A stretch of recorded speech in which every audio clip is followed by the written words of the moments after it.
Sensex 85,500ના કોલમાં best entry ક્યાં બની શકે? ભાઈ આ પ્રીમિયમ પાસે માત્ર એક સપોર્ટ છે 170, બરાબર. જો મોર્નિંગમાં હોલ્ડ કરી જાય, બરાબર, તો અને હોલ્ડ કરે અને અહીંયા સપોર્ટ લેતું દેખાય તો એન્ટ્રી કરી શકાય. પણ ક્યાં સુધી? તો કે આ ક્લોઝિંગ બ્રેક કરે ને 240ને તો 300 સુધી, બરાબર. એનાથી વિશેષ હું વિચારતો નથી વન વેની અંદર.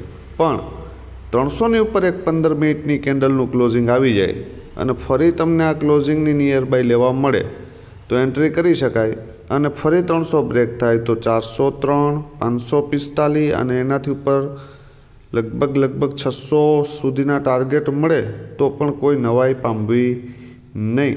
ડાયરેક્ટ ઉપર ઓપન થાય અને એક 15 મિનિટની ડાયરેક્ટ 300ની ઉપર કેન્ડલનું ક્લોઝિંગ આવે તો રિટ્રેસ ઉપર બાય કરી શકાય ને સેમ ટાર્ગેટ માટે જઈ શકાય.